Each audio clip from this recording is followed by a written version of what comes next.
Hey, Chris, you ready to go? I'm all ready. Good. Can you do financial advice for a puppet?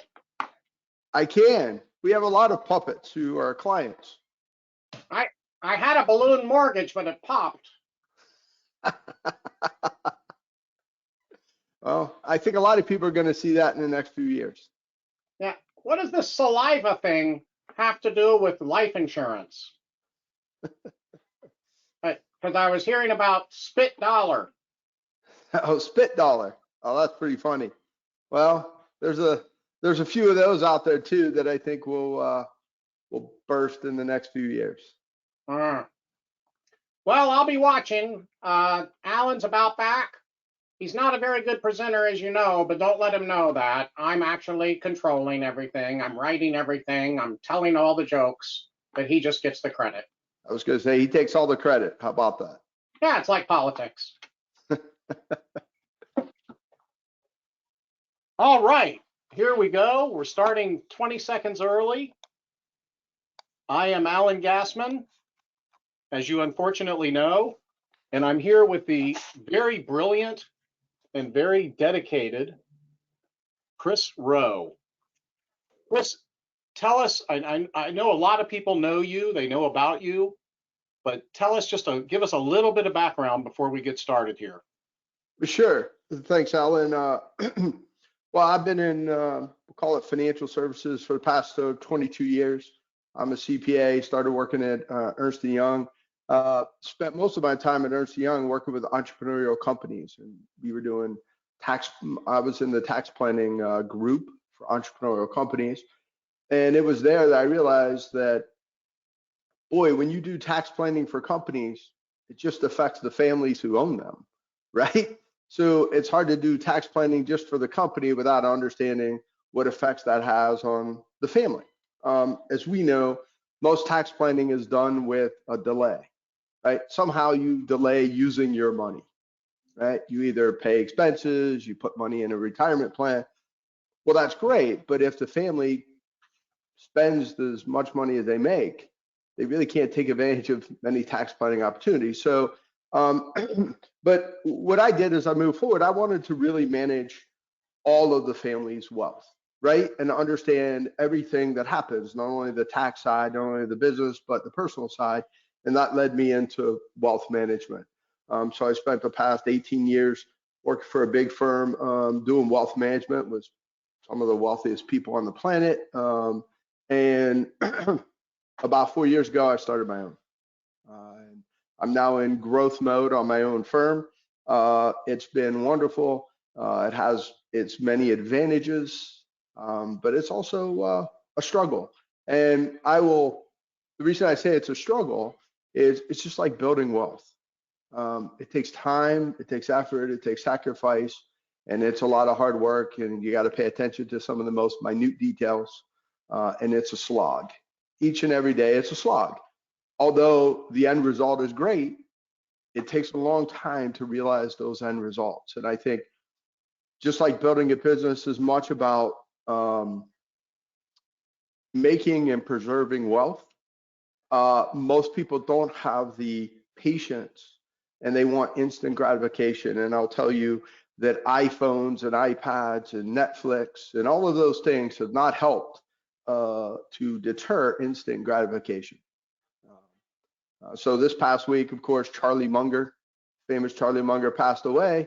I'm not going to use a bunch of his isms, but anyone on this web call can go see it. And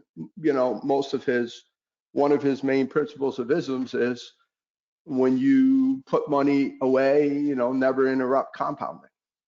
And the compounding of money takes a long time. And I think, as I end right here, one of the things that a lot of people read is, for instance, if you were covering a pond with lily pads and you started on day 1 and every day you doubled it, okay, on day 29 you've covered half the pond. On day 30 you've covered the other half of the pond, right? On day 2 you quit because you go, boy, it's going to take me forever to cover this lily pad, to cover this pond. That's really the theory of wealth and even work. It takes a long time to get things moving forward. So they begin to compound, and the compounding effect happens 20, 30, 40 years from now, not 20, 30, 40 minutes from now. So I end with that. Thanks, Alan, for giving me a few minutes of intro. And you told me nothing about yourself, so that was perfect.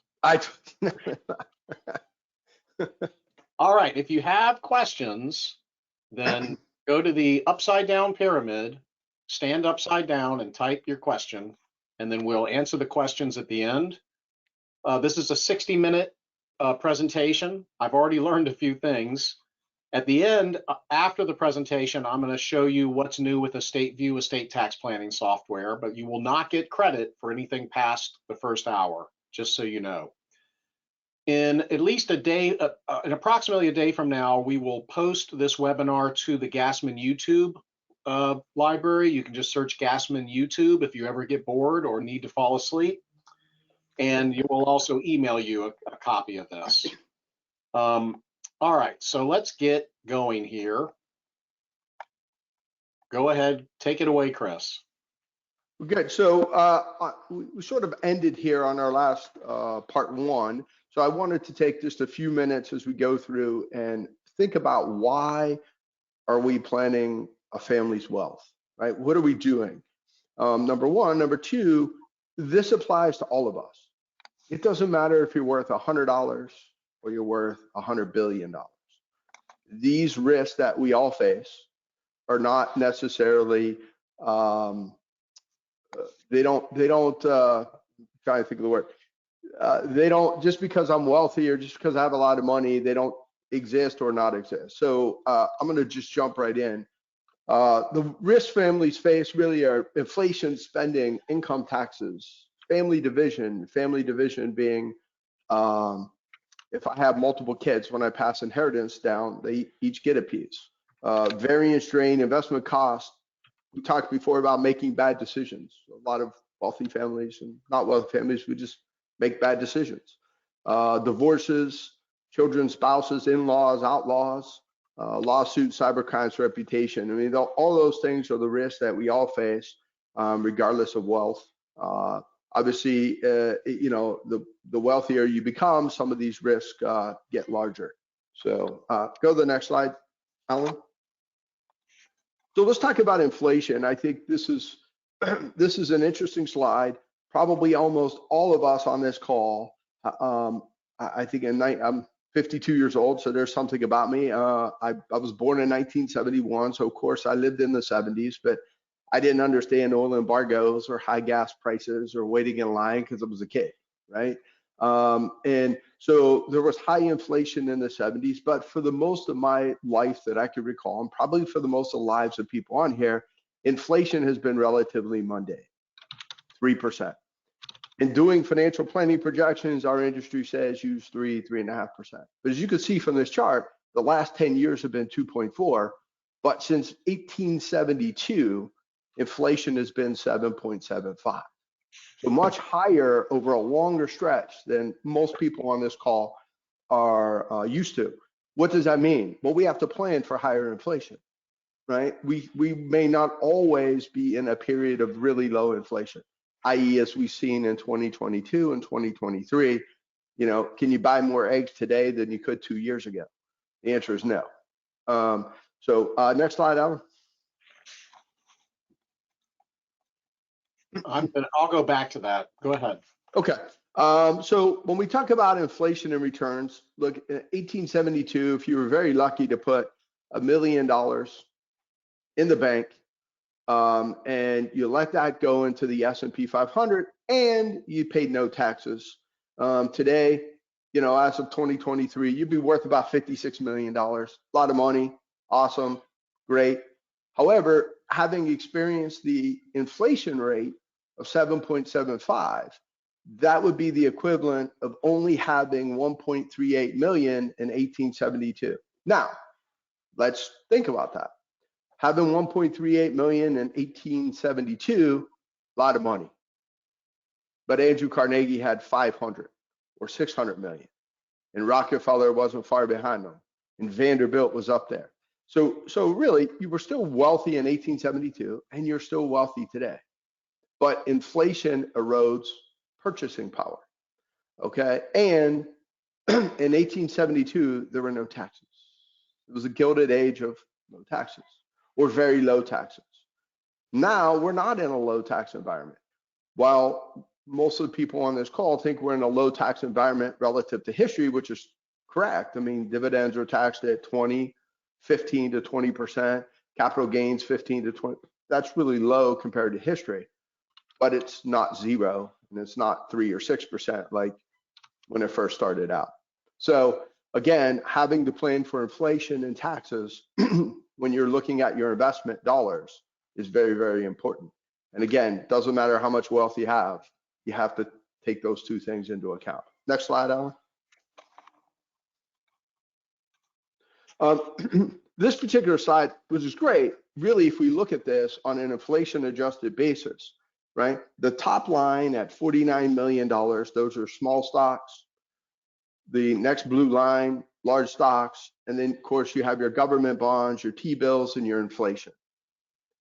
This does not factor in taxes. So as you can see, basically with government bonds and treasuries, after you pay your taxes, you at best keep up with inflation, which means you maintain your purchasing power, but never grow it. Over history, the thing that's really grown purchasing power has been stocks. That's what this real chart shows, right? Having invested in stocks for the very long term based on history has actually improved your purchasing power relative to inflation. So when you're looking at your own personal wealth and you're looking at your own, or you're looking at your client's wealth or family wealth, and you say to yourself, boy, I'm really afraid of this thing called the stock market. And I hear that all the time. I don't want to lose my money. I'd rather have CDs. And I always use this example in saying, oh, I get it. So you would just rather lose and not know about it than invest and understand the money going up and down and seeing your accounts change. Because when you buy CDs, you're going to lose. It's just a matter of when. You just may not know it. And I think a lot of people, when they invest their money and when they make financial decisions, we're sort of wired to make bad decisions. We're not wired to make good decisions. We don't want to lose. We're risk adverse. We hate volatility. So they make decisions thinking that they want to be safe, and in the end, they're not safe at all. They just don't know they're not safe. So that makes them comfort. They get comfort in the fact that they just don't know. So, over time, we must take stock risk if we want to grow our wealth. It's as simple as that. And what I mean by grow your wealth and outpace inflation, i.e., so you or your next generation has more spending power in the future. That's the bottom line. So next slide, Alan. Another risk we face, spending, divorce, bad decisions. If you look at this, 2008, 2009, the S&P 500 was down 50%, 50. That was one of the worst what we consider is drawdowns over our lifetime. So had you had all of your money, everything that you owned in the S&P 500, you would have lost 50% of your wealth in 2008. As we said here in 2023, you would have been wealthier than you were in 2008. Simple fact. However, in 2008, if you got divorced and you lost half of your wealth and not in the S&P, probably in 2023, if you had no means to make money from 2008 now, you still have half of your wealth. So, spending and divorce and making bad decisions are probably more costly over time than the stock market volatility. So those are decisions. If you overspend, if you act like the US government and you go 30 trillion in debt, unlike the US government, we as families don't have the ability to tax our neighbors and take money back, right? We have to earn it. So if you go in debt, if you overspend what you have, it's just going to dissipate your wealth. If you get divorced, if you make bad decisions on that front, that costs a lot of money. And People never really think about that, but that's all part of wealth. And I think if you go back to the book, The Millionaire Mind, where they did an analysis of millionaires in America, most of them have been married for a long time. And it's part of that stability. And I think, instead of spending more time earning wealth, maybe spend more time making your family happy. That's one takeaway, because that might save you a lot more than trying to invest and make more money. Next slide, Alan. Okay, let's go to the first polling question. And I'm going to go back to the polling question right here. Are we ready there, Joseph? All right. Inflation is A, the loss of value of assets as indicated by financial analysis of the cost of items per dollar. B, a bigger threat than market volatility according to most experts. C, not my friend. And D, all of the above. So any of these are correct. And as soon as we get 90% answers, we can go on to the next part of this presentation. Joseph, are we there? We are there. Okay, beautiful. Chris, you're doing a great job. We're getting good comments. Keep it up. Thank you. All right, you want to turn off the polling question? There we go. All right. Let's talk about probably everyone on the call's favorite subject, taxes. So unlike an endowment, a nonprofit, we as individuals and families are faced with taxes. So as I always say, it's not what you earn, it's what you keep. So when you look at this, your investment dollars, as we compound, we talked about stocks outpacing inflation, but when you earn money in stocks, dividends, interest, money in investments, you have to pay tax. And for some people, that could be as high as almost 40.8%, not including state income tax. So taxes must be managed, on top of the fact that, as we know, when most families who build wealth over time, you check out. When you check out, they like to get you on the way out too, right? So they tax you on the way out, they tax you while you're here, and it costs a lot of money to have a baby, so they kind of tax you when you come into this world. So pretty much death and taxes, as we've heard, are the two things that are constant. Well, I say three. Market volatility, right? Stocks will go up and down, bonds will go up and down. Inherently, whenever you own an asset, the prices change. So one of the risks that are really faced is income and estate. They could be managed, and they need to be managed in order to get a better after-tax outcome. Next slide, Alan.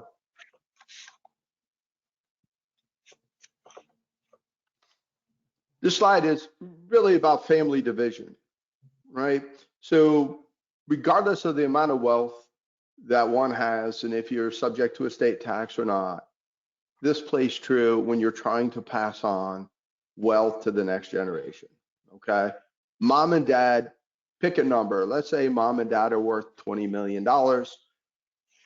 Mom and dad live a certain lifestyle. They raise two kids in that lifestyle. Well, forget estate tax, forget anything.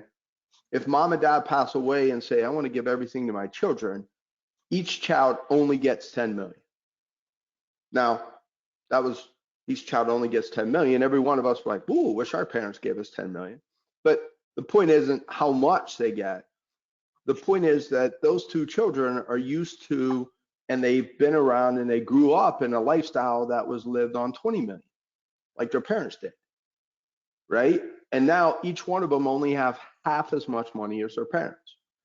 And then let's assume they're very diligent and they don't pass on, or they don't spend any of that money, and they give it to, in child one's case, their two children.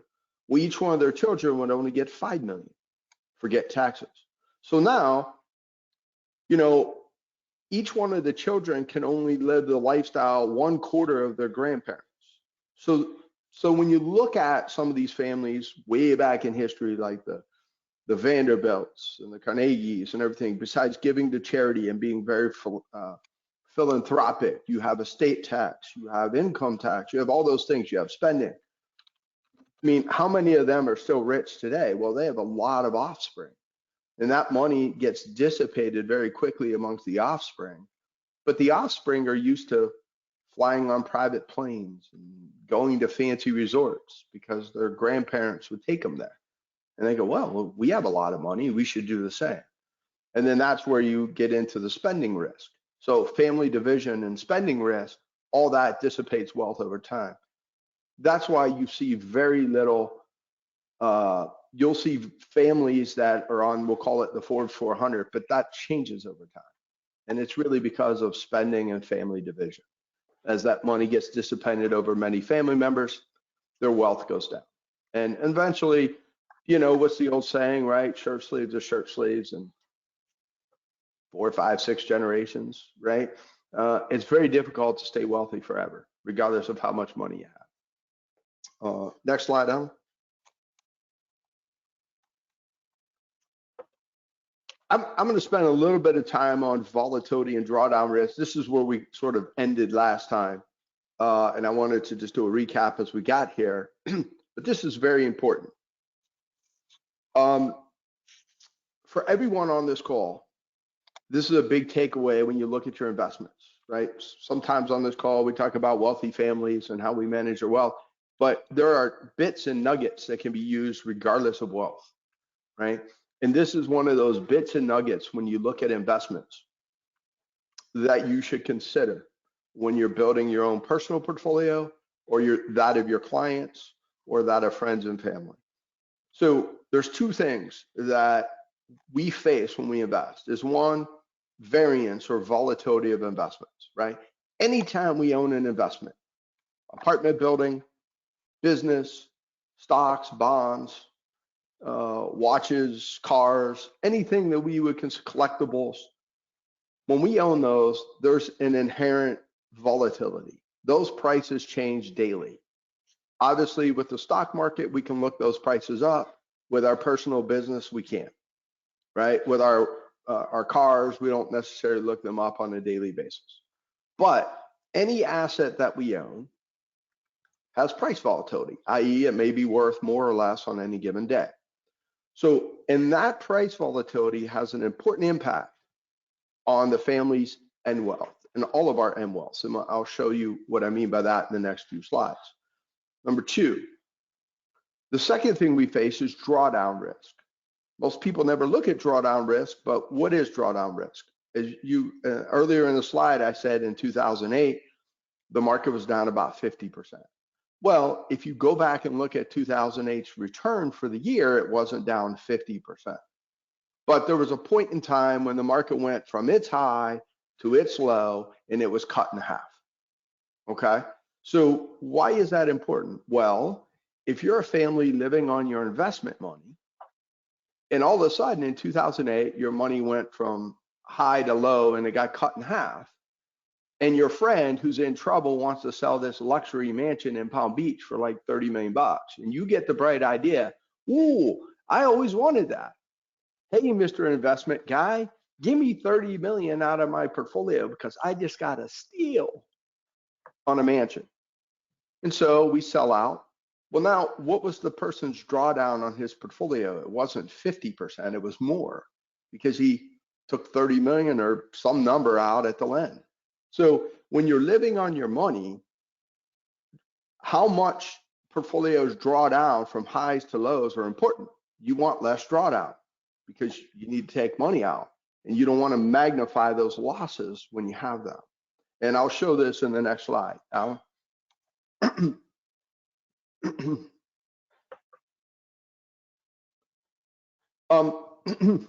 Little hard to see, sorry about that, it's a little small, but you could pull it off the presentation.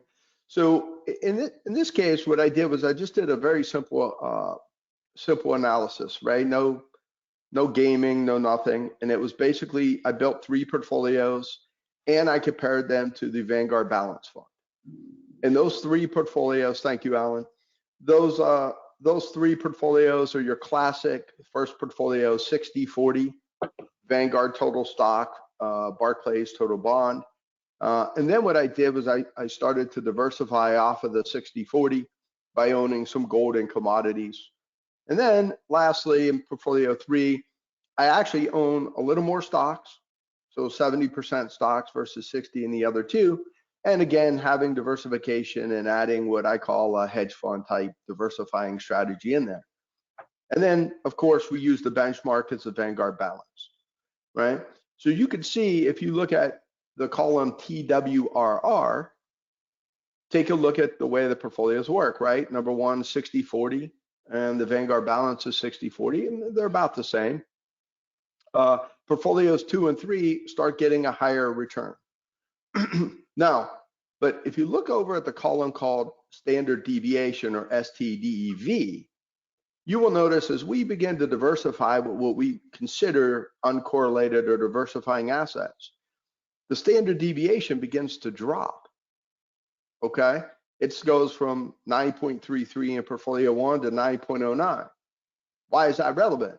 Well, that means you're reducing your volatility, but you're not reducing returns, right? So as you're reducing volatility but not reducing returns, you in essence get a higher final balance, or what we call a CAGR, or that's your compounded annual growth rate, okay? And if you, Alan, if you back out just a tad bit and you see the last column called drawdown, and you will notice that the drawdown, right? Portfolio 3 has the best drawdown at 16. Why? It has the lowest standard deviation. That's really it, right? As you tighten up your standard deviation, that means the returns around the mean return get tighter. They're not as wide. And so what you've done is you've lowered your drawdown risk, and you've actually enhanced compounded return over time. And I'll illustrate this in the next slide. We're going to go to a polling question after this, but Can you very quickly tell us what is in each of these 4 portfolios? What is in each of the 3 plus the Vanguard Balance Fund, you will see right at the top, right? So for instance, portfolio 2 has 60% Vanguard Total Stock Index. Yeah. Right, 20% Barclays Aggregate Bond Index, 10% gold, 10% commodities.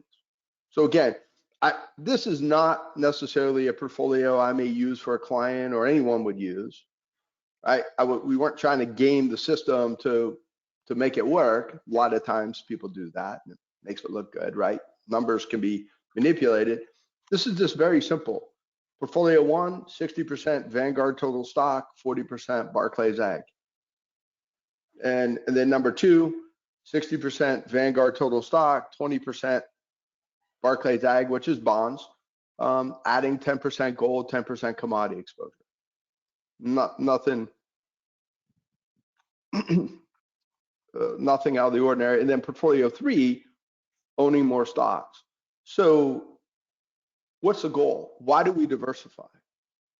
Well, diversify is not, hey, I own Microsoft and Apple. That is diversification, but not necessarily the diversification you read about. Diversification is true diversification where you have stocks, bonds, and other things that don't all necessarily move in the same direction. And I think what people don't understand is if you look at 2022, we had higher inflation. Well, what happens when inflation goes up? 2 things. It affects stocks, right? Lower earnings in the future, higher cost of wages and services and goods, but also it has a negative effect on bonds.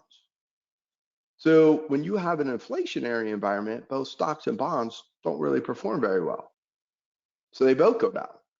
So people go, wait, but I have stocks and bonds, so I'm diversified. Not in an inflationary environment, you're not, right? What performs well last year in inflation? Gold. Right? Gold has a tendency to perform during inflationary environments. So you understand there's different environments, right? There's an economic crisis. When there's an economic crisis, like 2008 or a great financial crisis, everything sold off. No one wanted to own anything except for good old US government treasuries and money and cash. Well, last year, treasuries were one of the worst performing assets, but in 2008, they protected your butt. Why? Two different environments. Last year in 2022 was an inflationary environment. 2008 was a crisis. I want safety in 2008. 2022, I don't want to take on inflation sensitive assets. So totally different environments. And that's why when you build portfolios that need to grow over time, you want to make sure that your portfolios perform in all different environments. And why don't people like that? Why doesn't the average investor? Well, the average investor doesn't like portfolios that perform in all environments because when the stock market's up 30%, they're not. And they feel bad when they're talking to their buddy at the cocktail party and the guy tells you how he made 60% last year because you made some stock trades, and you feel like an idiot because your portfolio's up 9%. And you go, oh. And he goes, well, I don't own all those other things. Those are for sissies, right? You got to pick your own stocks. So we have not only do we don't like to lose relative to our neighbors, right? We have this thing called envy. And then Charlie Munger was one of the ones who said that that's one of the worst things you can have, right? But what'll happen is at the cocktail party, your neighbor will never tell you all the trades he made that lost him all this money. He'll never say that. It's not exciting, right? He'll only tell you about the horses he picked that win at the track. But we all know if you go to the track every day, you're coming out a loser. Unless you're the rare lucky guy or girl. There are those people that just get lucky. Take those out of the equation. The track will never make you money. So picking stocks, unless you're really good, but if you look at all of the history and all of the data, there's a lot of stock pickers and they haven't figured it out yet. So, there's the rare occasion, but understand that true diversification is your friend, right? Yes, it may take away the top line returns. But again, what are we trying to achieve when we look at the stock market? Let's be realistic. Most people are trying to achieve a 6 to 8% return. Forget the plus 20s and the Microsofts and Apples of the world. And, this is up 15 and international's up 30. I mean, all that stuff is great in any given year. But over time, public markets are going to make you 6 to 8 or 9%. If you look at history, that's where it was. So why do we feel if you could get 6 to 8% pretty consistently over time, not saying you can, but if you could, why not take it? Well, most people won't take it because they don't want to, they feel when their neighbor tells them they did 18% this year that they missed out on something, right? So it's the FOMO, fear of missing out. But reality says public markets are 7, 8%. That's what you should expect from your public markets investments over time. Okay, let me go to the polling questions. Yep. Thank you. Everybody's blood pressure can come back down. Okay, polling question. A financial advisor, including a certified public accountant or enrolled agent, can help clients and others by A, educating that financial decisions impact outcomes, B, pointing out what the numbers say about a situation, C, providing for accountability and tracking results, and D, all of the above. And all of these answers are correct. And I'm going to go ahead and do the third polling question to catch up here after I ask Chris just one question. So Joseph, how are we doing? What's that? All right, let's close polling. All right. So Chris, what you've said is really good. Now let's translate that to a conversation in the conference room. And I'm sure that, and I'll turn off the screen here so we can just have a conversation. Okay, everybody, if you lost the PowerPoint, that's okay. You'll be all right. So Chris, as CPAs and as lawyers, we meet with many clients who are afraid of the stock market. They are Right. definitely afraid, and usually they tried to time the market. The first thing they tell you is it went down, so I pulled out, and then it went back up, and my advisor didn't tell me to go back in, so I'm never going back again. Right. Or they say, didn't you know that the world is about to end? So the deficit's so high, and there's a war, and this and that, it's all going to fall apart. So in my conversations, I say, well, what about real estate? Well, if you're not comfortable with stocks, but you're comfortable with real estate, that may be an inflation hedge. By the way, the Vanguard Real Estate Investment Trust Fund has averaged 10% a year for a lot of years. Or what about gold and silver? Well, a lot of advisors say gold and silver, forget it. It doesn't pay dividends. But in my mind, if my client will be silly enough to put 5% of his portfolio in gold coins, and as a result of that, he's willing to put 40% of his portfolio in stocks, maybe it's worth the psychological thing. Right. So where do you stand on all that? What are your conversations like that are in that area? And what class is real estate in? How does that impact these graphs and charts? Um, those are good questions. Those are hard questions. And the reason they're hard questions is that sometimes the answers are rooted in logic, but the questions are not rooted in logic, right? That we as people are illogical, right? And we love upside, we hate downside, but as we know, in order to get upside, you have to be willing to endure the downside, right? So I just had this conversation with a person yesterday, and they asked, let's dig into your first question.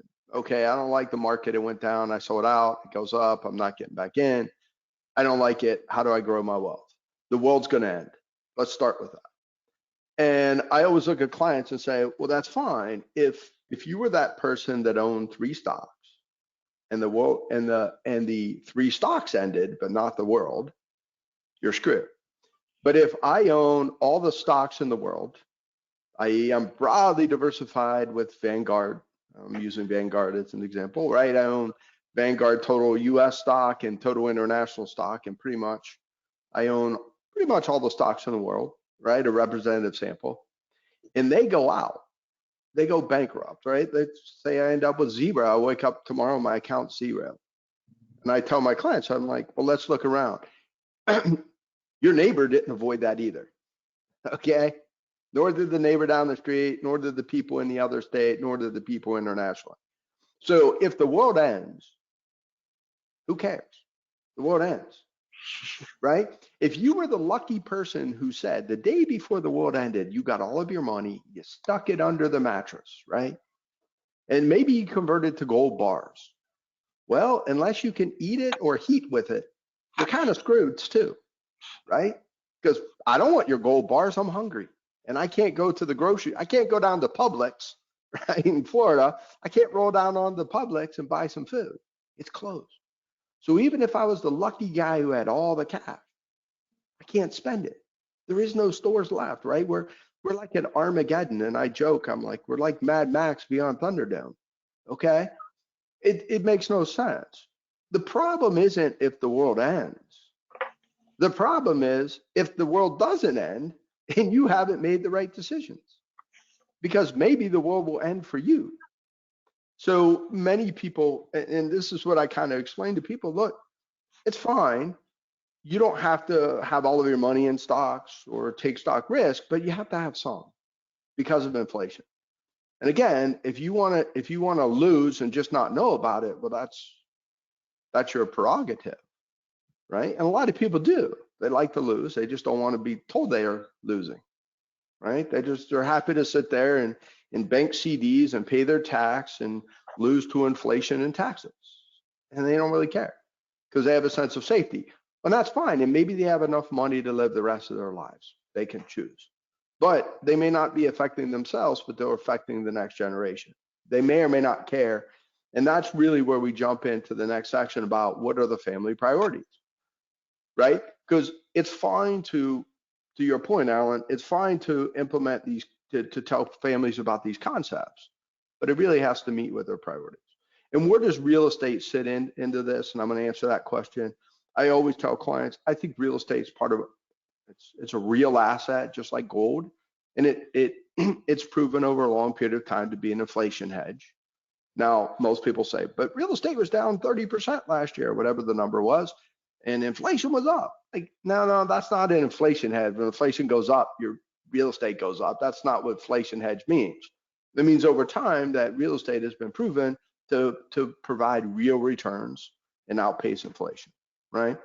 But I always look at Vanguard, and I always joke when people say, and I have these, boy, if I could just buy some apartments, some duplexes, and single family homes and rent them out. And I go, yeah, but Vanguard never calls you and says they're locked out at 2 a.m. Vanguard never has a toilet leak that you have to go fix on Christmas Day. Never happens. And I use that example is because I owned real estate, and that happens. Those things happen. You get the calls, and you always get the calls, not when you're sitting around with nothing to do. You get the calls at the absolute wrong time.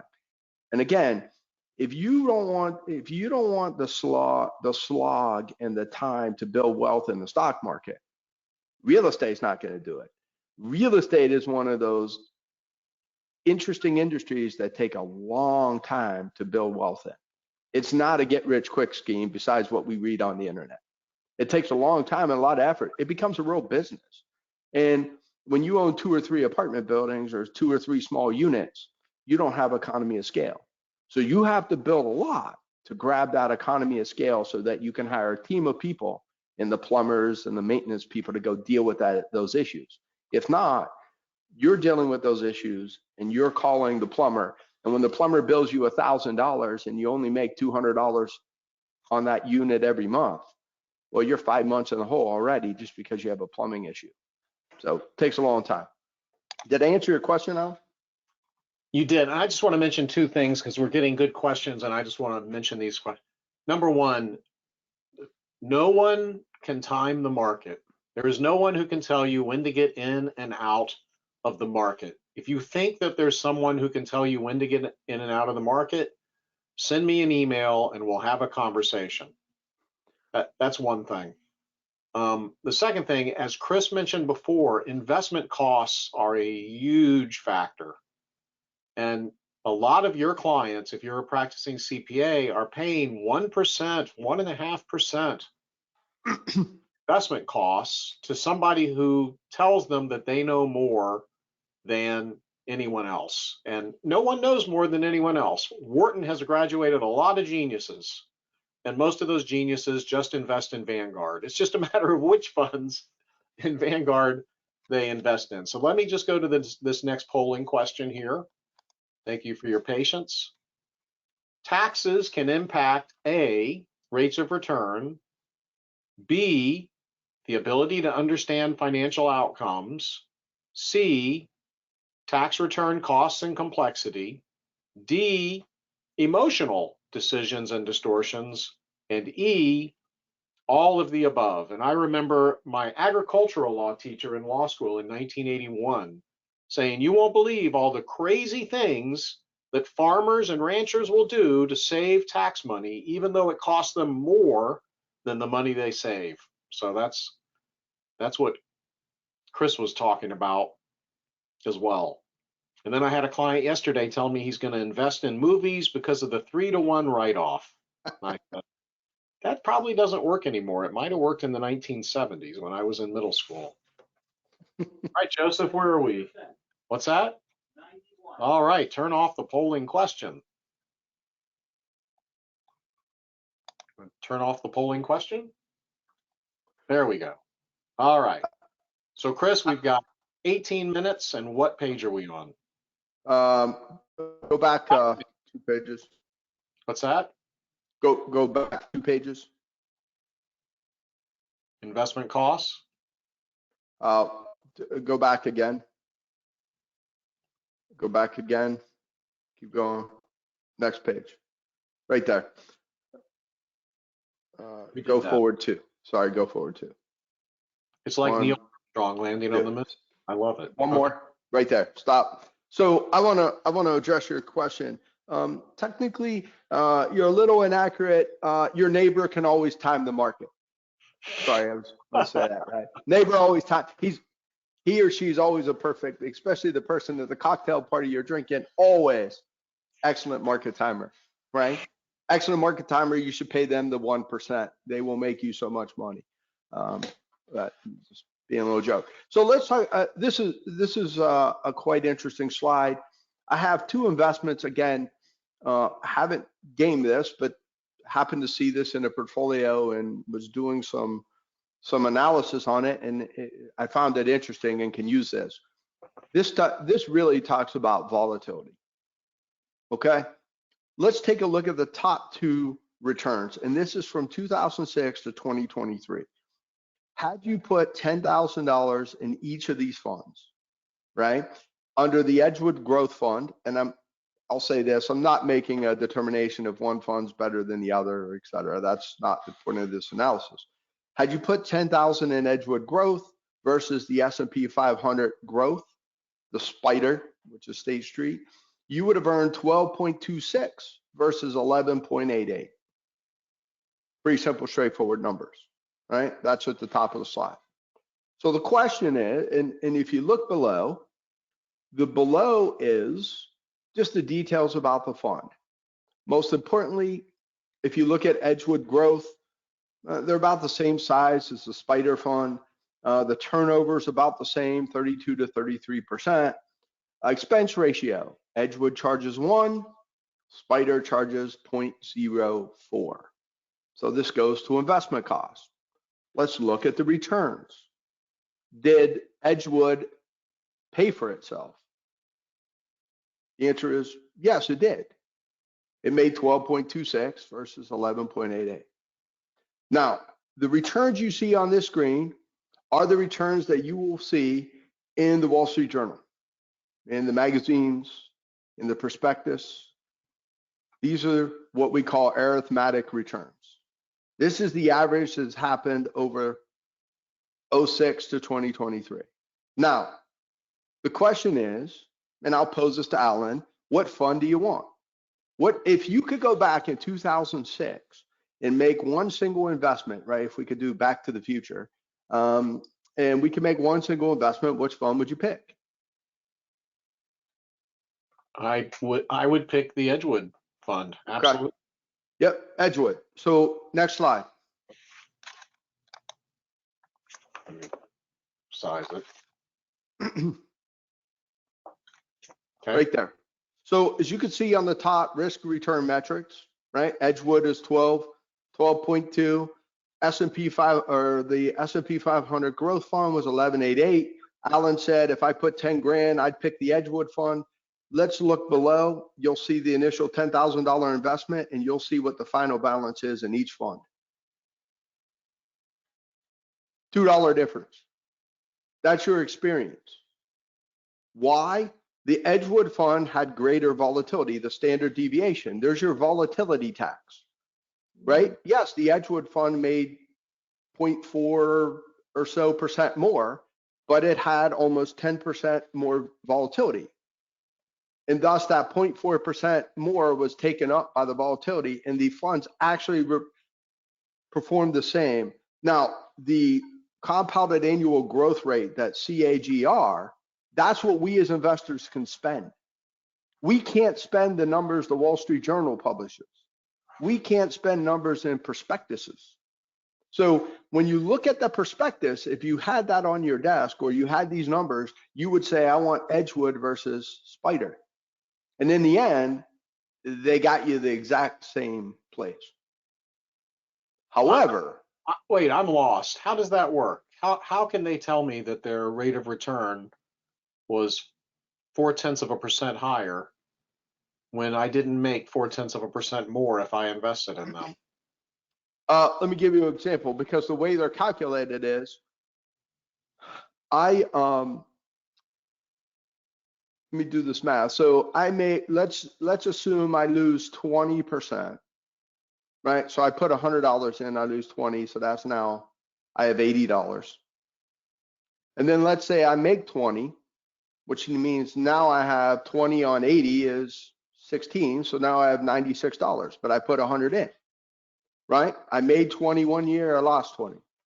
In the world of mutual funds or anyone else, they're going to report that as when you get your report from, even from me, when I give you my report, it says, Howland, here's how your portfolio is done. It's done 0.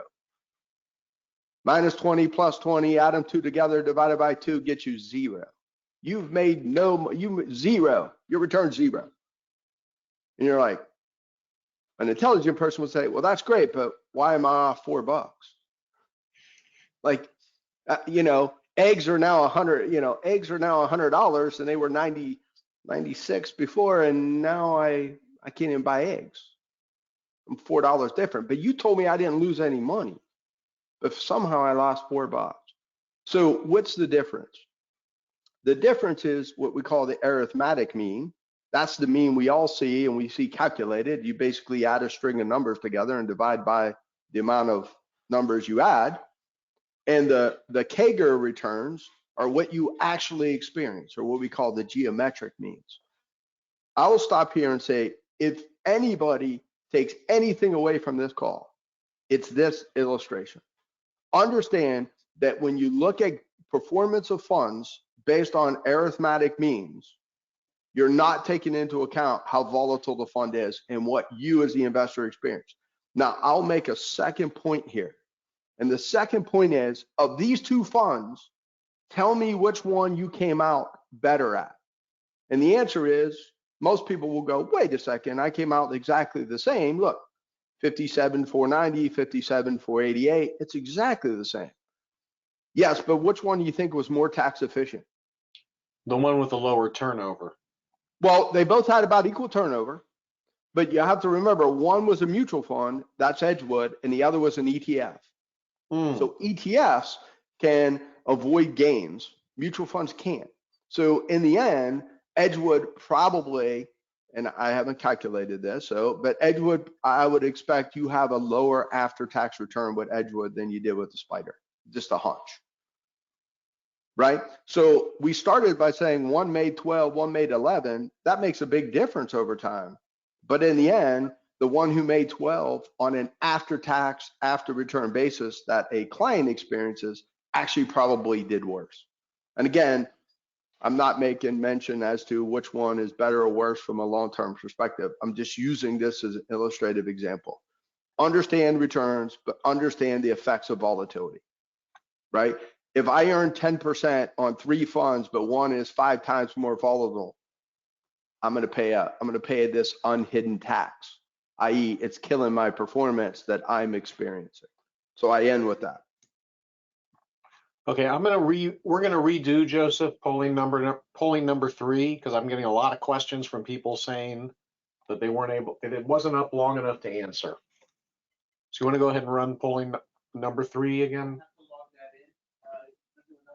Okay, let's do polling number 4. Okay, this is polling number 4, and if you told us that you had a problem with a polling question, you'll automatically get credit. So polling number 4, would you like to be a beta tester for our Stateview software? Most of you probably already are, and you're sick and tired of hearing about it. But if you happen to want to beta test, which means you get to use it till April 1st, the answer A is yes, and B is heck no. Stop asking me.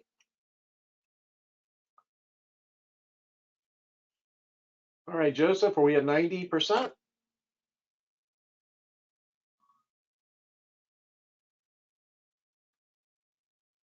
Close enough. All right. Where are we going to next? Investment costs, let's stop right here. Obviously, as we look at investment costs, right, just make sure that you monitor that, right? Costs aren't bad, right? As we could see from that fund, we could see from my last example, one fund charged 1, one charged 0.4. In the end, they were exactly the same, forget the tax. So did it matter if I paid 1 where I paid 0.04? No, it didn't really matter, minus the tax, right? That's a whole different discussion. So just make sure you're not paying too much, what we call beta. Beta is just what the market's going to return just because it's the market. It's going to go up, it's going to go down, right? Make sure that you're not paying more for that than you need to. Number two, wealthy families have a tendency, a lot of advisors say, hey, we can get you access to what? We'll get you access to these private deals. Make sure you're not paying too much for those. Lastly, the cost of the investment is taxed. Make sure that you're as tax efficient as possible. Because again, not about how much you earn gross, it's about how much you take home after you pay the tax. Let's jump forward to saying, and this next section, I think, is a takeaway from this webinar. If any of you on this call want to take away something, there's a 6-part questionnaire I'm going to go through fairly quickly.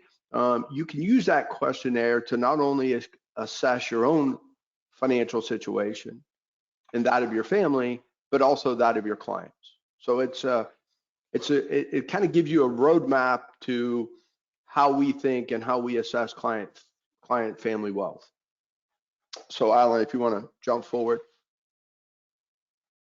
Basically, this is what I said. We're going to look at this. This is the way we look at the lens of a family's current priorities, right? We prepare memos that says, hey, these are all the risk and opportunities that exist in the family situation.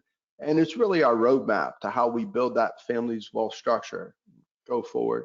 The next slide, you'll see it's a sort of spider web. What we have to realize is the family, or all of us, we are the family for our own, we sit in the middle, and any decision we make in any one of these areas have a ripple effect to other areas, right?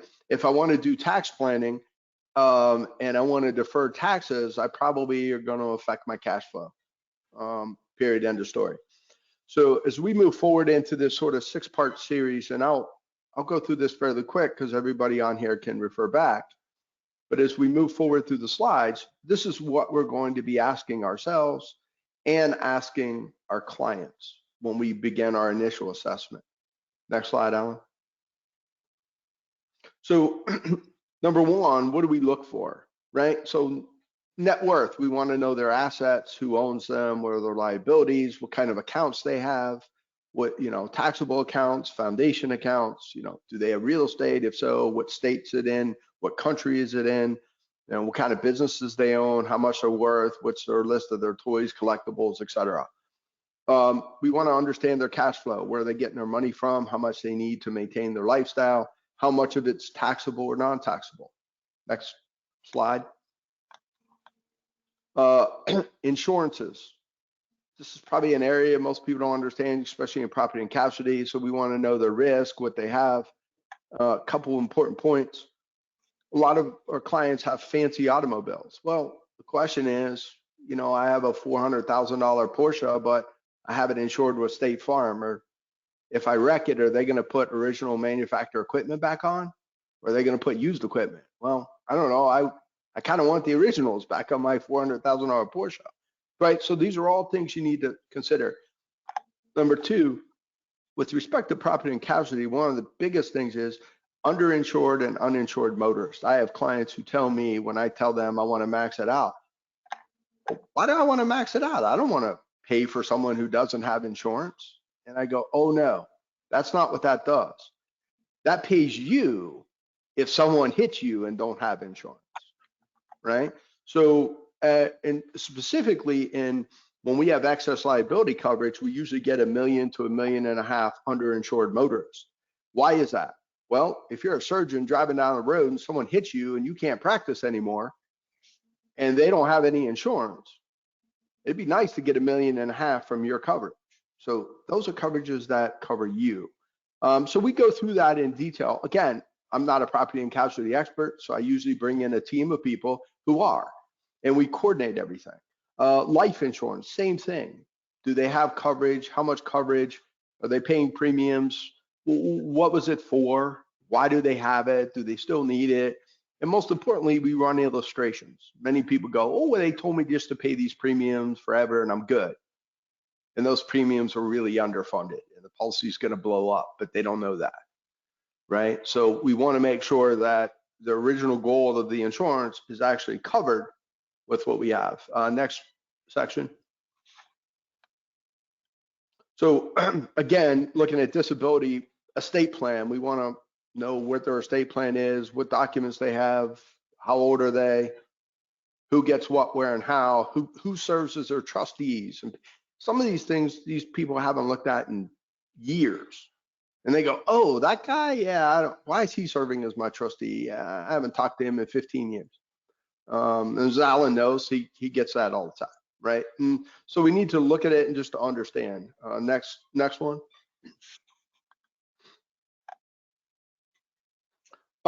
Investments, same thing. Income taxes. Again, we're just trying to see what investments they have, where they have them, how much they cost, how are they allocated, are they tax efficient, non-tax efficient, income and estate tax, where are they paying? Are they subject to estate tax? What brackets are they in? Do they have any kind of carry forwards and tax priorities? Are their kids and or do they have parents and or children who are in lower brackets? We may be utilizing certain strategies to save them tax money as a family. Are they taking advantage of qualified plans? Next, we'll go through these last two slides here as we hit our time. Asset protection, pretty straightforward. Pre-nups, post-nups, what do they own? What kind of liability do their assets have? How do they own things? Do they operate both domestically, internationally, or both? How concerned are they? Are they in a profession where they could get sued? I.e., I run toxic waste dumps. Well, probably want to protect yourself a little bit there. And lastly, on part 6, as we move forward, one more, Alan. Let's look at the children, philanthropy, and businesses, right? Who are their children? Do they have estate docs? Are they over, 18 or less? How do we do that? What are they doing from philanthropy? Are they philanthropic? And all of these questions over the last 6 sections, and we'll end here, all of these questions really give us a good idea and a good picture of who they are and what their priorities are and how their assets and other families made up. And lastly, for all of us, as we take this away and I end, you should do this every year for yourselves. Just ask yourself these questions. And a lot of times it could be, I updated my estate documents last year. I don't need to do anything. Fine, great, awesome, check the box. When we go to the doctor every year, he asks us the same questions. And you're like, why do you ask me those questions? Because he doesn't really care if I say I'm good. He just wants me to answer at one point, yeah, you know what? Something did change in the last 6 months, right? So if you take yourself time every year to go through these 6 parts and ask yourself these questions, most of the time it'll be same. But again, you're just doing it systematically because there is a year something may change that you didn't figure out and that you let go too long and it becomes a problem. So I end with that as the takeaway. Thank you, Alan, for having me again. I appreciate it. Great job. Really good input. Would definitely want you to come back. I'd like for you to show how estate tax planning works. If we can do that in part 3, because you do a very good job for large, wealthy clients understanding annual gifting, installment sales, qualified personal residence trust, charitable lead annuity trust. So can we make that part 3? We will make that part 3. Great. Okay, so that's the end of the program. Now this is going to just be shameful self-promotion as I continue to not give up on making Estate View as good as it can be. Estate View is free until at least April 1st. And it's been a project I've been working on for about 20 years. It is a software program that's on the web. You can run it on your PC, on your Apple computer, on your iPad, even on the phone if you have a lot of patience with your cell phone. And it primarily provides estate tax planning information, tax planning calculation ability for planning, and also illustration. By the way, I know some of you didn't get to polling question 3. We'll just tell CPA Academy that we had a technical issue. It won't be a problem. So what I want to show you from a state view initially, and by the way, to use a state view, because that's the question I'm asked the most often, to use a state view, all you have to do is go to your browser. I'll just show you on my screen here. Should see that on the screen. I guess you don't. Okay. You go to your browser and you put in a stateview.link. Now you see it on your screen. A stateview.link. And then once you're in there, your name is test@test.com. TEST@test.com. And some of you are getting onto it right now. And then your password is top secret, don't tell anyone, very complicated, the word test, TEST. And again, it's free until April 1st, 2024, and you won't have to put this information back in again. So now you're in Estate View, if you happen to be, and I would like to show you the Nest Retirement Calculator and get Chris's input on the Nest Retirement Calculator. And Chris, I have some questions for you also on this calculator. Have you seen the calculator?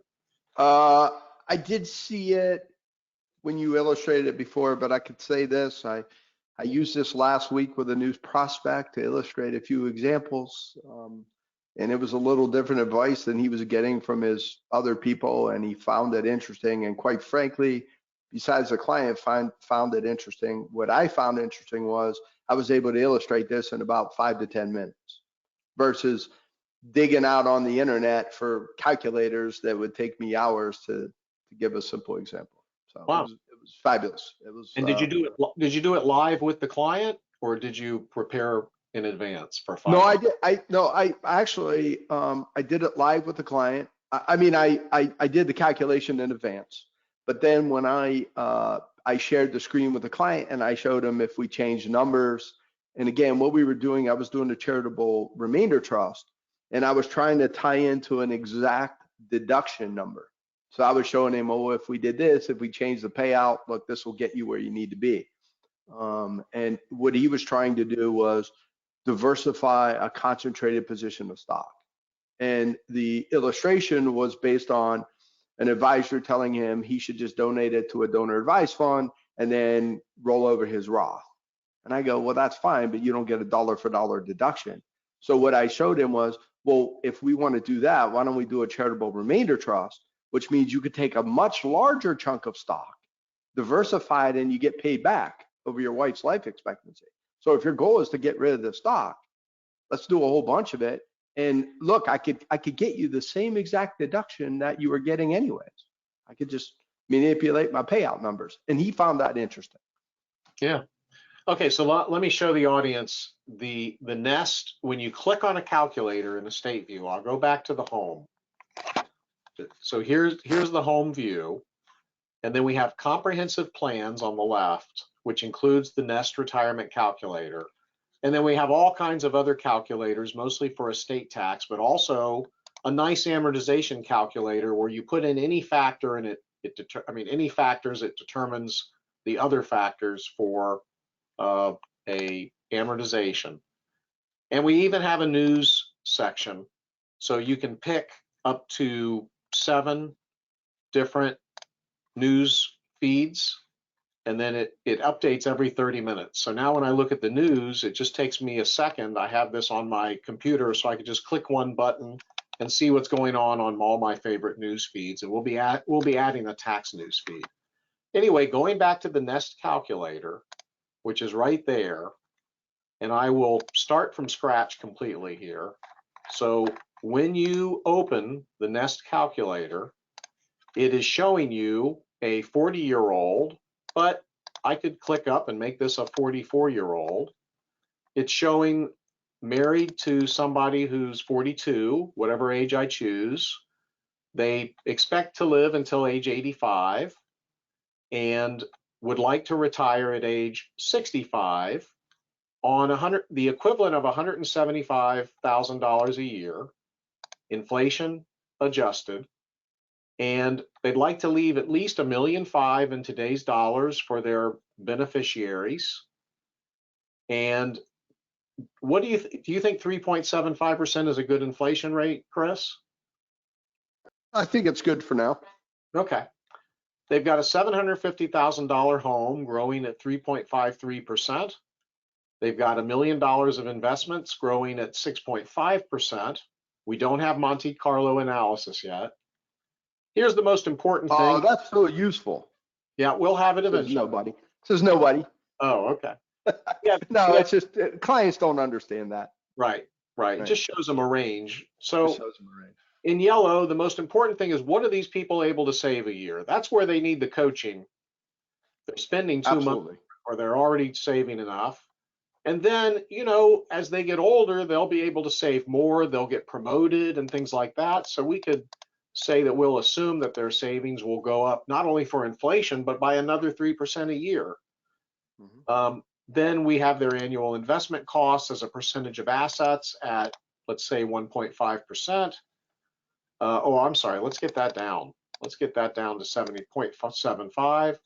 And then annual investment tax rate could be 1.75% of the value of their assets. They're $200,000 in debt. So now across the top, the blue are the inputs. Most of the inputs that I just put in there. The green is the answers. What will they need at retirement?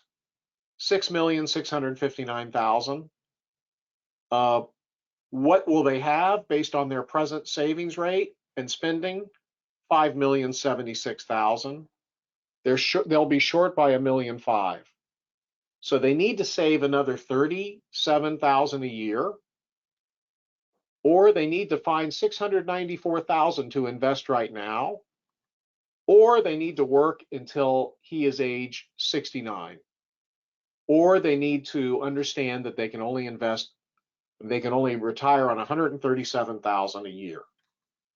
Now, what I can do now is I can click on duplicate, the green button there, the duplicate on the top left-hand side, and I can change one or two things.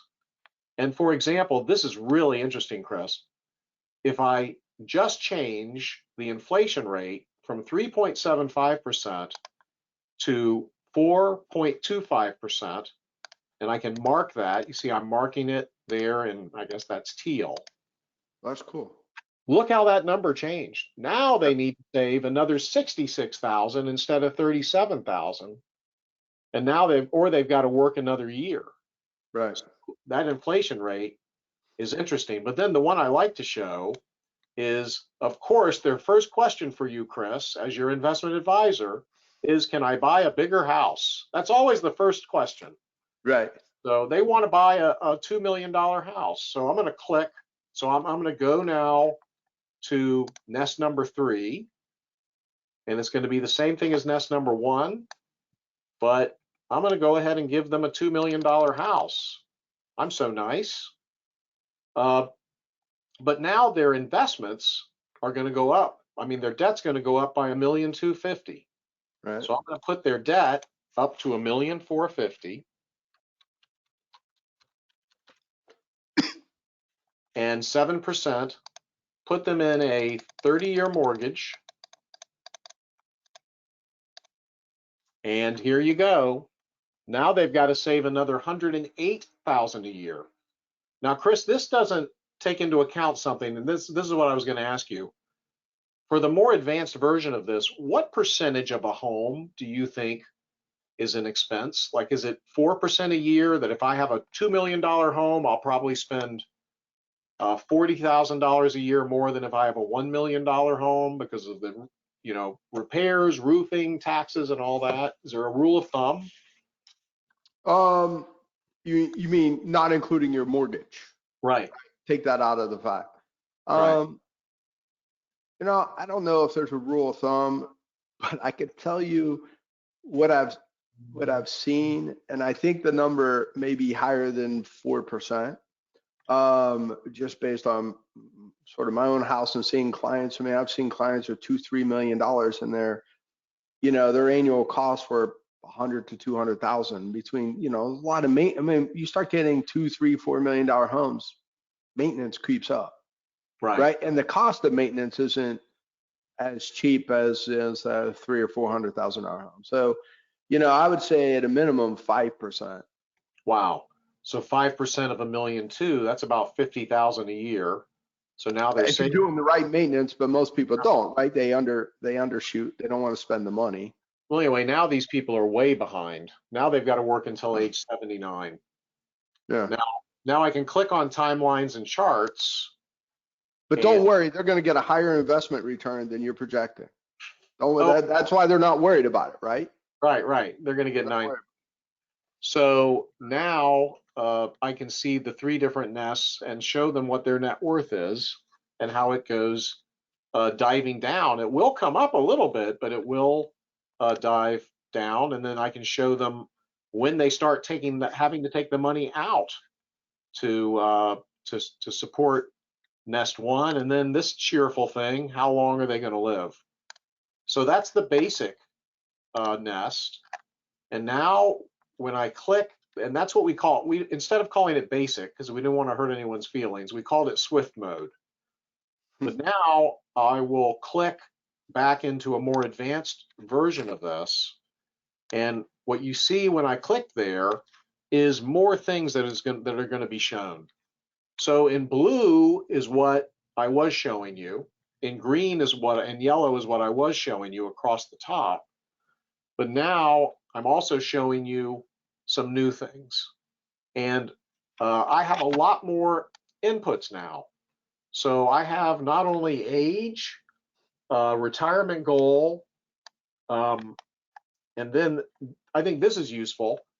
When they retire at 65, they want to spend 175,000 until they're 78. But they realize when you're 78, you start spending a little less. So maybe it's only 100,000 after that. And then I can get into more detail with respect to what they're going to add. For example, they may have an inheritance that I can show here, and then they're going to get Social Security when in 20 years or whatever many years, and then they're going to have to put someone through college, and they're going to have to pay for a wedding, and they want to help the church fund. So now the situation becomes a little bit different, and that's all accounted for across the top. And then there's a spreadsheet, and what I really like about this spreadsheet is for everything they want to do, there's a column. And by the way, that's where they run out of money in the red. This is not a good plan right now. Right. But you want to give to the church fund? Well, there you can see the money coming out. Oh, you need to save for college? Well, there's how much it's going to cost. Right. So in the year that you're going to spend it.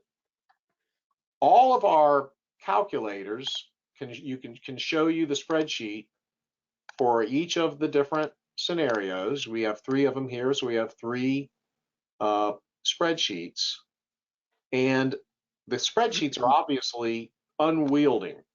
So what you can do is click on Alter Detail Columns, and here this shows you each column of the spreadsheet, and you can uncheck some columns to eliminate them. In yellow are my guidelines of the columns I like to show. I show more columns than most people, but that will simplify it. So now it's less intimidating for the client, and then I can show every other line. And the next thing I can do to make it easier to, oops, I'm not sure why that happened. Start, by the way, when you get kicked out, if you do, it's usually because our programmers are working in it. It comes right back. So I'm back to where I was here. And now somebody like Chris or one of you CPAs, you want to work with these numbers a little harder. So I click on Export to Excel. And now I have an Excel spreadsheet that just opened with all of these numbers. So now I can move it around to whatever I wanted it to be. There's my Excel spreadsheet there. So, oops, that's the wrong one. But anyway, it did open a spreadsheet, and I can open it. The next thing I can do is I can see where that was. Oh, I can explain it. So soon, not yet today, but with many of our calculators, it will print a PowerPoint explanation of the situation. So Chris, I also wanted to mention something real important in the spreadsheet is it estimates the life insurance need. I mean, this is all great, but what if you die in year 6? Well, if you die in year 6, it looks like you need 6.5 million of life insurance.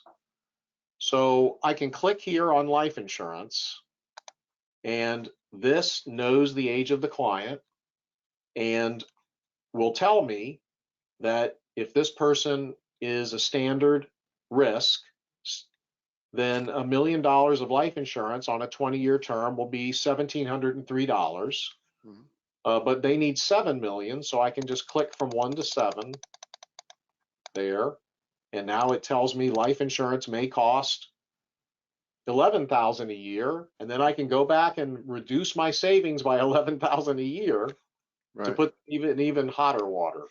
So, and I'm not trying to tell anyone how much life insurance to buy or where to buy it, but it's good for an estate planning lawyer or a CPA who's not involved with investments to get a quick estimate that you can show clients. Right. Then the next feature is you'll be able to click share with client, and then the this entire presentation, exactly as you see here, will be, you can send to the CPA, send to the client. When they open it, they'll be able to use the software. They'll have a 14-day free license to use the software. And what I like to do for clients is I load this up, and then live with the client, I video record it, or separately, I just video record it. I send the client the video recording, and I send them the software by link so that they're able to use it. So Chris, any comments on that before I show the CLAT? Yes, just a very straightforward comment. I like the simplicity, right? I mean, when we're working with clients and we looked at that presentation, there's a lot of things, but really what's our, as a CPA, as a financial advisor, what's our advice to the client? Well, we need to have simplicity. Like, look, there's a lot of numbers here. They could change. What if inflation's 4? What if your house is 2? What if blah, blah, blah, blah, blah. And I made a comment about Monte Carlo. Monte Carlo is great, but in reality, you look at the client and say, look, we know how much you make and we know how much you save. So these are the few action steps that you need to take to put yourself in a better position. That's it. And having this simple spreadsheet to just show them, look, if you take these 2 or 3 little action steps, look, this makes you better. It may not get you where you want to be, but it makes you better. So that's all we could focus on. And I over my career, I've learned that what clients want is action steps. They want to be told what to do, and they want those action steps. Like, hey, look, you want to buy a $2 million house, you know the ramifications, go buy it. You're going to work 5 more years, right? Here it is. Maybe you get lucky. Maybe you get a big raise after you buy it. We can't count on that. So clients just want to know what are the 3 to 5 things each year they should be focusing on to get them towards their goals. That's it. And I think when you put too much complex calculations in front of them, it just distorts the fact. They have a tendency to want to pick on, oh, I don't spend that much, or I won't do this, right? Because they don't want to come to the reality of they're not going to meet their goals, so they pick on the numbers. So as simple as you can and say, look, I don't care if you spend more or less or whatever. These are the 4 or 5 things you need to do to get there. And I like the simplicity of it. Okay, so let me show you what we've done on the primary mode here. Let me go back to home. We're in comprehensive planning here, and we go to married clients. We click on married clients, and there we see the comprehensive mode. And this is showing somebody with a married couple, $3 million home, 29 million of investments, growing at a selected rate, saving a certain rate till a certain year. And they also have what's called an explosive asset that I want to show you. But for those of you who are new to Estate View, what I can do is I load the information on the left and I select my planning strategies and all the way down. And then on the right, all I have to do is click on a button and it shows me how that strategy comes out. And I can simplify the buttons on the right by clicking Show Hide Images. And the first one is they both die this year with no planning. And there's $3 million estate tax. Now, I can then click on the right on they both die this year with planning. And there's no estate tax, and nothing has to go to charity here with planning. If they do no planning and they live 20 years, then their estate tax is $26 million. The children end up with 63 million. If they use a normal credit shelter trust, then the credit shelter trust will be funded at 10 million on the first death, and that's maximum funding. That's the most you could get in there. And it'll be worth 16 million on the second death in year 20. They're still going to have 24 million of estate tax. If they do if they do one qualified personal residence trust, I can show up to 2. That estate tax comes down a little. Annual gifting, a lot of savings from annual gifting. It's so hard to get clients to do annual gifting, but a lot of savings. If they gift discounted LLC interests, then the savings even better. If they put the life insurance in a life insurance trust, they'll save more. And if they do an installment sale, they can save quite a bit. Now, I'll turn off what I wanted to show you was the CLAT. So I'll go up to the top and I will turn off the installment sale. It's complicated. They didn't want to do it. So now they're at a $19 million estate tax, but the children end up with 70 million. So remember that they've got about 90 million, 70 million going to the children, 19 million going to estate tax. And on the bottom left, I'm going to say, what if we give it to charity? So I'm just going to click on charity at the bottom left and have 100% of what's needed to go to charity to zero out the estate tax. I click on testamentary charity. The estate tax has gone to 0, but the charity gets 48 million and the kids get 41 million. So it sounds great to say, oh, I'll just give it to charity.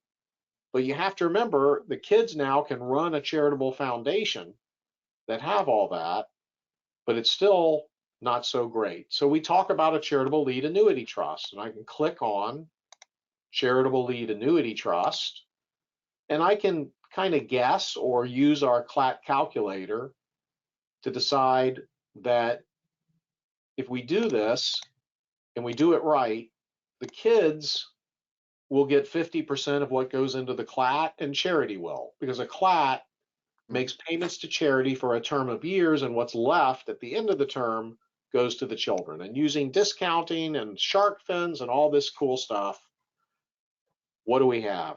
Well, now we see that the children get 41 million plus another 24 million. So they're now at 65 million. And the charity ends up with 24 million, which can be the family foundation. Right. So going back to before that, it's either 70 million to beneficiaries, 19 million estate tax, or 65 million to beneficiaries and 24 million to charity. So, what are your thoughts on that, Chris? I think that's a great planning strategy. I mean, it's especially for clients who sometimes don't want to take action during their lifetime, right? It's too complex, installment sales. Or what if I need the money? What if? And so I think it's, especially if they have a charitable intent, it's a wonderful strategy. Yeah. Now, I want to show you some of our new features you may not have seen, or maybe you have seen them. I can click on or off whatever strategies I want to show. So that's nice. And then, by the way, and Chris, you know this, but if I change any one thing here on the left, it immediately changes everything else on the right for that number. Right. But to save a little bit of time, I can now click on lightning speed changes. And it comes out, and I can just change their date of death, which can have a big impact on planning. Or I can change their investment rate, because maybe they will earn 9%. I mean, it could happen. That's going to really impact the estate tax. And then I have the explosive asset feature now. So, you know, a lot of clients come to us and say, the reason I'm here is because I've got a business and it's going to explode in value when I get my patent. Or at the rate I'm going, it's only worth 10 now, but I'm very sure I'm going to sell it for 50 in 5 years. And Chris can back me up. It happens often. It does. Often where, and I think everyone knows that a non-publicly traded company that goes public is usually worth about 2 times after the IPO. So you do have an exploding asset. So we have an exploding asset feature here where I can say I've got a $10 million company or a smaller company, and it's going to explode in 5 years. Here's what it's going to be worth on sale. Here's the tax on sale. And then I can put that into I can also then play with what percentage of this is going into the installment sale. So those are just some features that we did not have before. Now, Chris knows that when you click on generate client letter, it prepares a long letter that explains all of the illustrations and includes the illustrations. What's also new is when you click on PowerPoint, it automatically builds a PowerPoint for the client.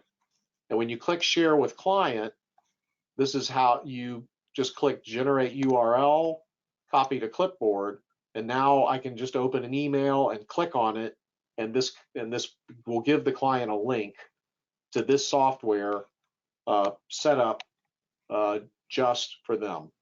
So then, Chris, have you seen our new large gift module? No, I have not. Okay, so it's just about ready. So here it is, and I will. Well, I'll show you I preset it up for another client recently. But what I have here in the simplified version is an expectation that the exemption will go down to half in 2026. State tax rate 4%, inflation 4%. The client is age 70. Life expectancy 85, so we'll illustrate to age 85. This person spends 200,000 more than they earn. They have 25 million in a portfolio growing at 7.5%. Annual investment tax rate 2%, and they will make a year one gift of $1 million. So the basic result of that is a $492,000 estate tax savings. Now, if they will give 7 million, 7 times 492,000 is pretty much 3,666,000. So they're going to save about 500,000 per million on the first 7 million. But once they've used their temporary estate tax exemption, now they're gifting using that temporary exemption that's going away. In 2026, the exemption is going to go to 1/2, and what they're taking away in 2026 is the temporary exemption. So that next million gifted from 7 to 8 million, the savings is almost $900,000. And then if they'll go to 12 million, the savings is 4 times that. So the savings on 12 million is 8,131,000. So this shows them that the more once you get over that half of your exemption, you're gifting based on an exemption that you're going to lose in 2026. And when I click on Trust Logistics, it actually shows me gift number 1 here and where I'll be before and after the gift. And with not a big difference really, but the estate tax is lower by a little bit. The children get more by a little bit, but then gift number 4 is a really nice difference. The estate tax goes down to 7 million from 15 million. Now, the next thing I can do is I can go back to summary and say, hey, there's another thing I can do. I'm married to my 3rd wife here. She's so nice. I'll bet she'll let me split this gift. So I can click on split the gift, and now the estate tax savings should be more. So now I'll go to the Swift plan. I'll get out of the Swift plan mode. This is the full mode.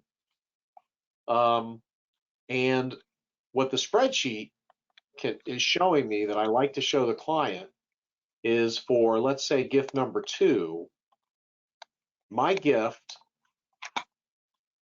does not use any of the core exemption. It uses the core exemption, but it uses very little of the temporary exemption. So my total exemption is here. So, and my estate tax savings for each year of death are here. So here's a 5,000,007 estate tax savings.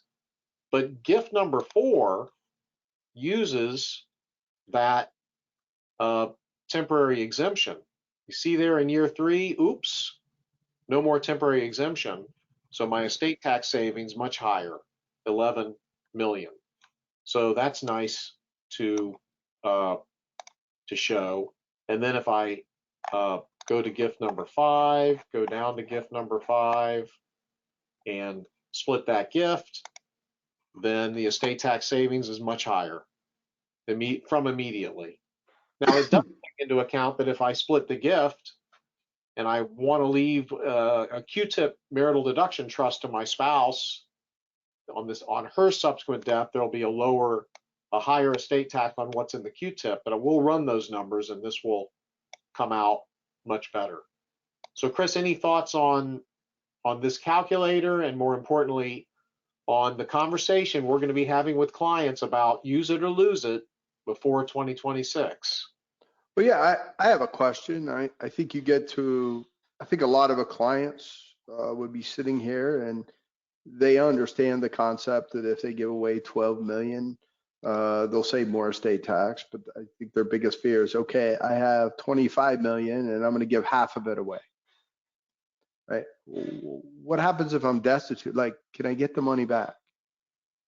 Right? Yes. And so that's always their fear, and the reason they don't take action. So how do you position it with clients that says, look, we may not, well, I'll take the second part of that, and they go, well, what if the exemption doesn't go down?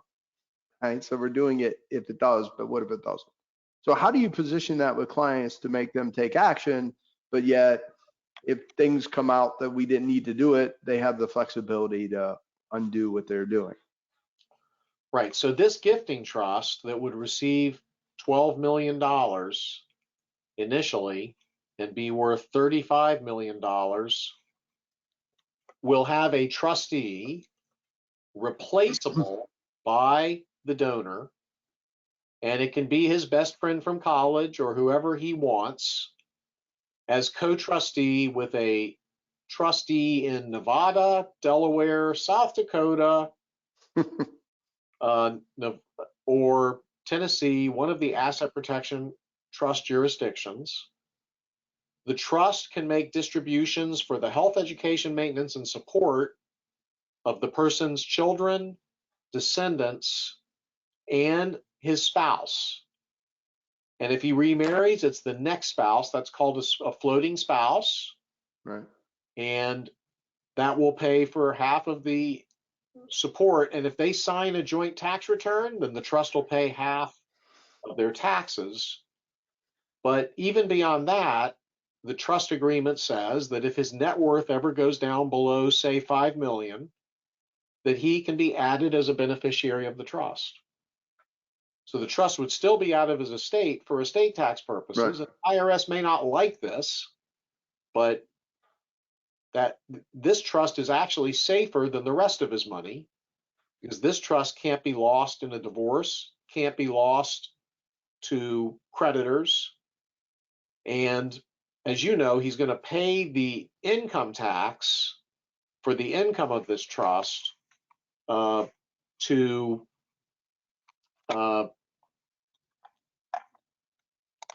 from his personal portfolio. Right. So that's going to further reduce his estate tax. But if he wants at a certain year, he would be able to have the trust pay its own taxes. So that's all built in to the spreadsheet as well. But you ask a good question, because there's a lot of psychology here, isn't there? Well, what's the old saying from John Rockefeller, right? Control everything, own nothing. Yeah. Yeah, it worked well for Sam Walton as well, didn't it? Right. Yeah. Right. All right. So if anyone's interested in knowing more about Estate View, by the way, let me just put this up on the screen here. So, because I get a lot of emails asking this question time and time again. To use Estate View, put estateview.link in your browser. Your name is test@test.com. Your password is test. It's a big secret. It's free until April 1st, 2024. And then people are asking how much to budget for it. So I'm just telling you what we're thinking.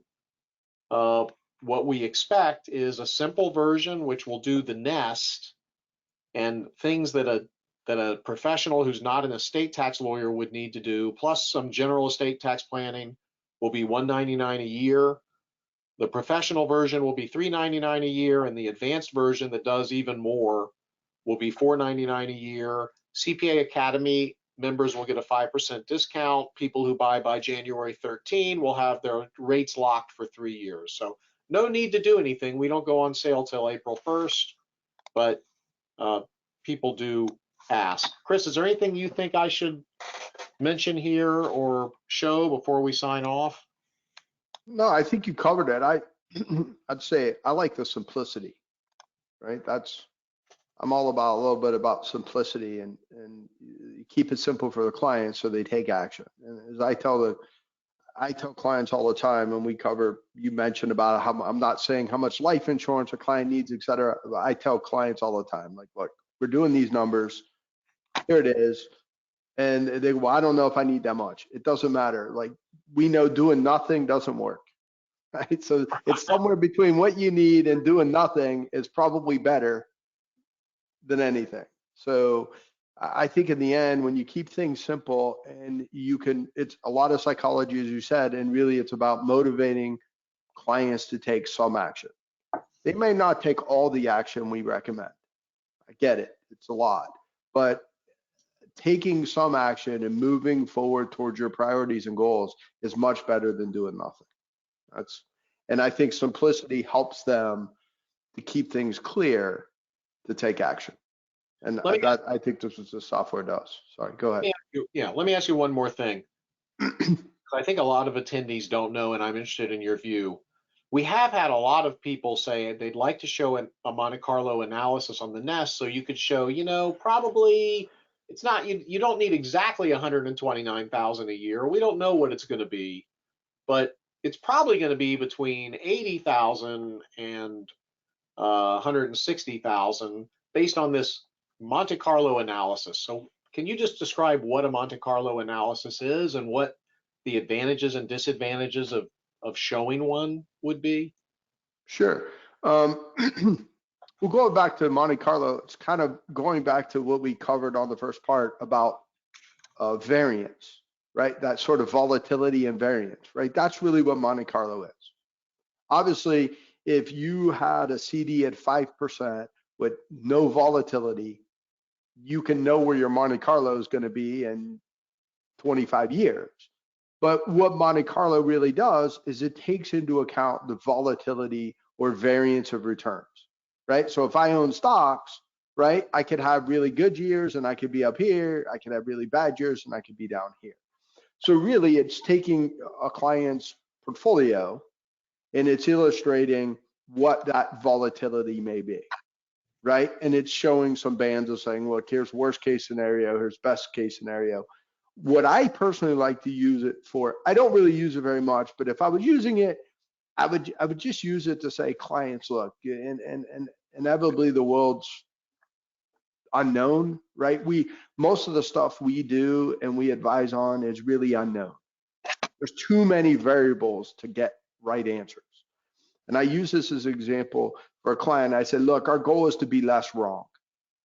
We know doing nothing's wrong, right? Rarely is doing nothing ever the right answer. So we don't know what all of the variables are going to be in the future and how tax rates are going to fall. So in the end, we just want to take action to be less wrong. And so to answer your question, I use Monte Carlo analysis just to give them a range of outcomes. I don't spend too much time on it.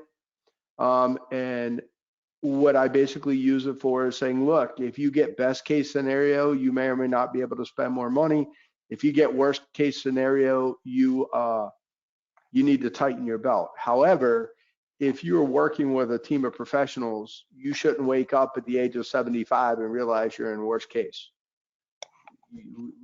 We're tracking things as we go along. And I think whether it's your software and what the planning is about that annual checkup. And when I said to take those 6 parts of the survey and check yourself every year, that's what you're doing. You don't want to wake up 25 years from now and realize you've undersaved and your returns haven't been what they should have been. That's where we all get in trouble. Right. By the way, I'm looking at comments. I do apologize to anyone who didn't realize that we stopped the program at noon and that everything past then is not qualifying for credit. I did mention that at the beginning of the program, but I forgot to mention it at exactly noon. So if you got nailed by that or irritated, let me know and I'll send you a free book of your choice. If you just go to my Amazon library, Google Alan Gassman Amazon, any book I've written you can have for free. And I do apologize to the 5 or 6 people who said that. Thanks to Carl for agreeing to beta test. At first he wasn't going to. No, Carl, it's not a beta fish, it's a beta test, but maybe I'll buy you a beta fish. So I also want to mention to you, sorry, this is just continuation of shameless self-promotion, but Chris, I want you to know, we've gone through each of the calculators and it now tells you, for example, a Cupert, it tells you not only the 75/20 rate that you have to use for this month, but it tells you that you have to use the age nearest to the birthday. It's not your last birthday, it's the age nearest to the birthday. With a GRAT, it tells you, again, age nearest to the birthday. With a private annuity, age nearest to the birthday. But with some of these things, with a CRUT, you can use the highest of 3 rates, and you want to use the highest. So with an installment sale, it would tell you the 3 percentages you could choose from and that you should use the lowest. But with a CRUT, it tells you the 3 you can use, and it tells you, again, you have to use the age nearest to the birthday. And the other thing about CRUTs and CRATs that I had forgotten, but Jonathan Blotmacher reminded me, is that you have to prorate the first year payment on a CRUT or a CRAT. So if you're going to do an 11% CRUT, then the first year payment, if you're doing it at the end of the year, it's got to be prorated, which we're doing, and then that affects the calculation of the 5% minimum and the 10% maximum minimum remainder. So we now have that built in, just to mention. All right, well, I'm going to go ahead and end this out. Thank you very much for everybody who stuck on till the bitter end. If you stuck Thank you, on, Alan. yep. And again, if you stuck along this long and you want a free PDF of any of my books on Amazon, just let me know. Chris, really appreciate it. Have a fantastic rest of everybody's day. Thank you. Thank you, you too. Yeah. Take care. Bye-bye. Bye.